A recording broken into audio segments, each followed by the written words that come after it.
Menstrual cycle. तर menstrual cycle जी आहे ती in case of human female it starts at the age of 13 to 14 years and this is called puberty. Onset of menstrual cycle is also known as menarche. हे आपण पाहिलेलं आहे. Menstrual cycle जी आहे this is nothing but the cyclic changes that takes place in the ovary as well as uterus. ओव्हरीमध्ये oogenesis process जी जन्माच्या आधी सुरू झालेली असते ती प्रोसीड होते पुढे. तर ते सायक्लिक चेंजेस कसे होतात तर त्याच्यामध्ये 4 फेजेस आहेत. पहिली आहे मेन्स्ट्रुअल फेज, दुसरी प्रोलिफरेटिव्ह फेज और it is called follicular phase, and ovulatory phase third one, and fourth one is luteal or secretory phase. All these phases are complete menstrual cycle.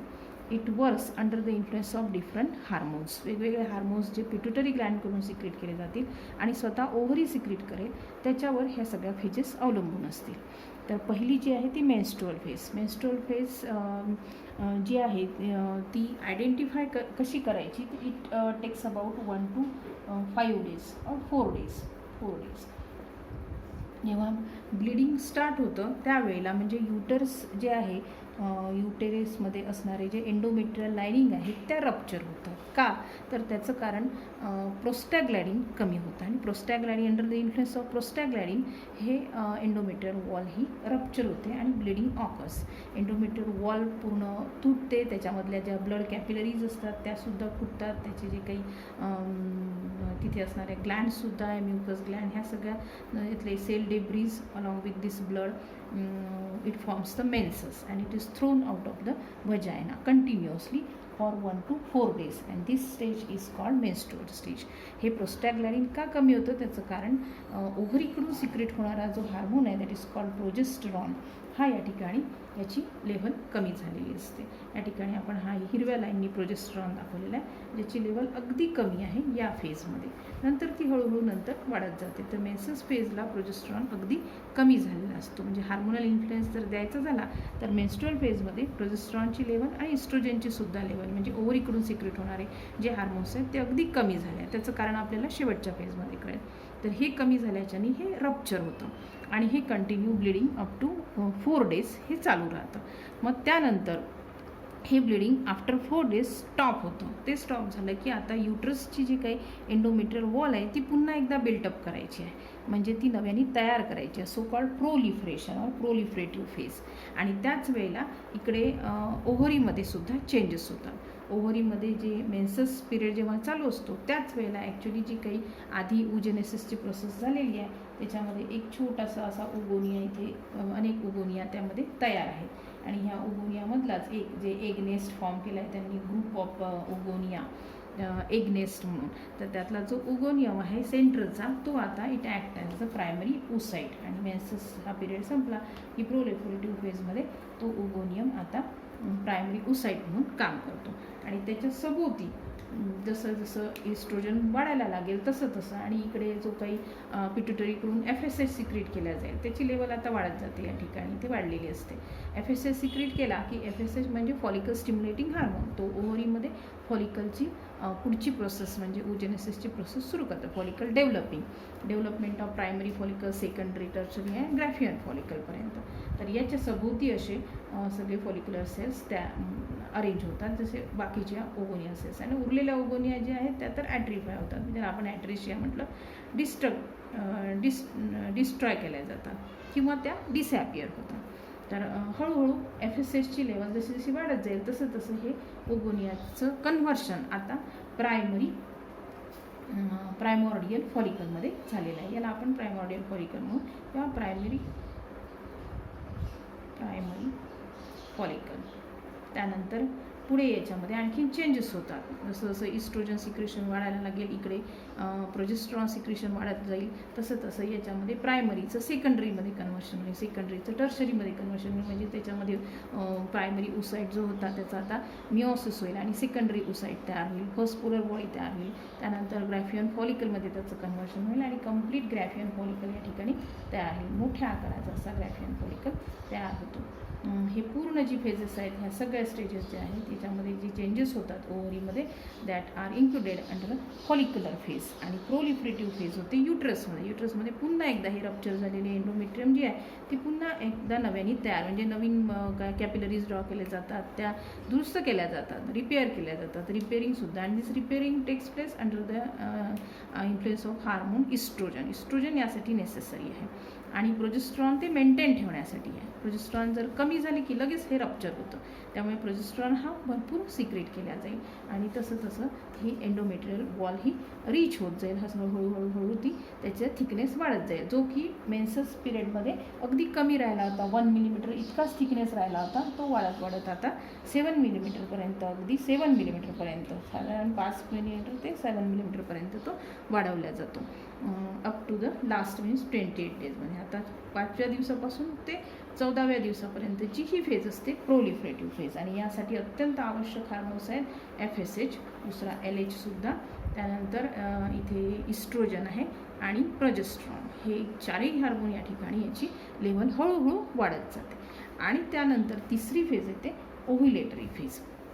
आता जे काही मेन्स्ट्रुअल पहिली फेज होती मेन्स्ट्रुअल फेज, त्याच्यामध्ये जो आधीचा ओव्हम तयार झाला होता तो तर आता कामाचा राहिलेला नाही, तो पूर्णपणे ह्या इथे तयार झाला होता, पण ते फर्टिलायझेशन झालं नाही, त्याच्यामुळे तो इकडे आला होता. आणि आता ते इथे मेन्स्ट्रुएशनमध्येच किंवा त्या मेन्सेसमध्ये हा ओव्हम शरीराच्या बाहेर टाकला जातो. So it is also called as weeping of the uterus for lost ovum. तो ओव्हम जो आहे तो लॉस झालेला आहे आणि त्याच्यात सोबत हे युटरसमधून ब्लडसुद्धा निघत आहे, त्याच्यामुळे त्याला असंही म्हटलं गेलं आहे किंवा funeral of the unfertilised egg असं सुद्धा म्हटलं गेलेलं आहे. तर हा जो ओव्हम आहे तो कामाचा राहिला नाही, पण हा नव्याने ओव्हम इथे तयार होत आहे, ओव्हम म्हणा किंवा सेकंडरी उसाईड. तर सेकंडरी उसाईड या ठिकाणी आता तयार झालेला आहे, fully prepared up to 14 days. जर 28 डेजची सायकल असेल तर 14th डेला बरोबर ग्रॅफियन फॉलिकल रप्चर होतं. हे ग्रॅफियन फॉलिकल रप्चर झालं की यातून ओव्हम रिलीज होतो. The same process is called ovulation.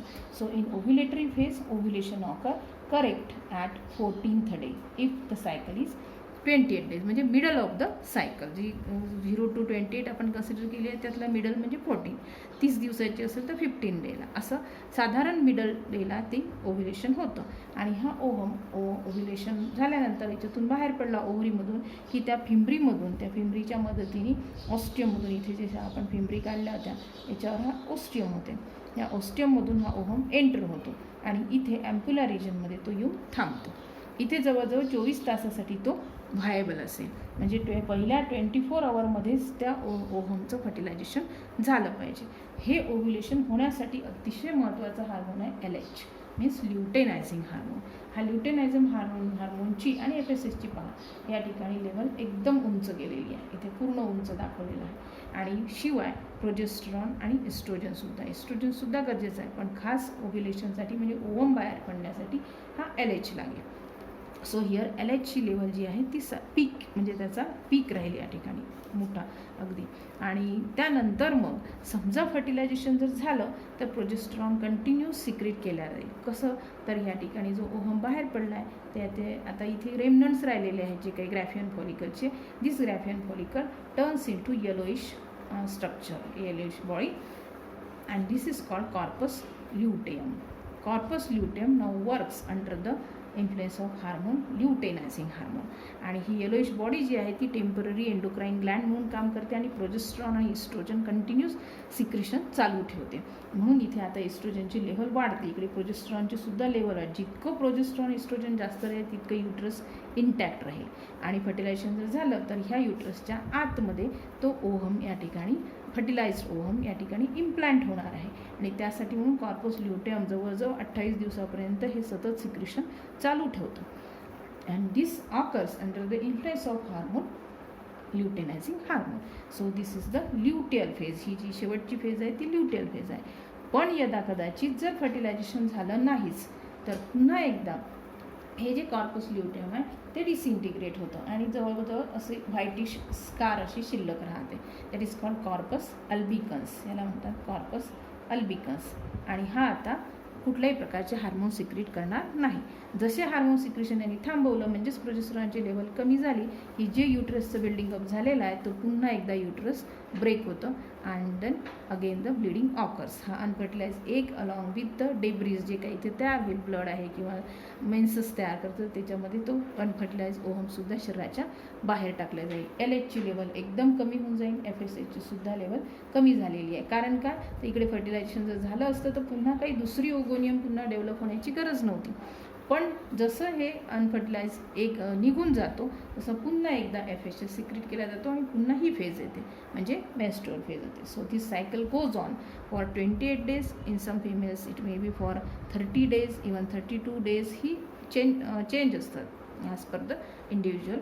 आणि त्यात अतिशय महत्त्वाचा रोल जो आहे तो ह्या 4 हार्मोन्स आहे, FSH, नंतर LH, estrogen and progesterone. So these particularly the estrogen and progesterone, these hormones, they are known as the female sex hormone, which are very much necessary for the building up procedure of this uterus and also for the oogenesis. So this is the menstrual cycle.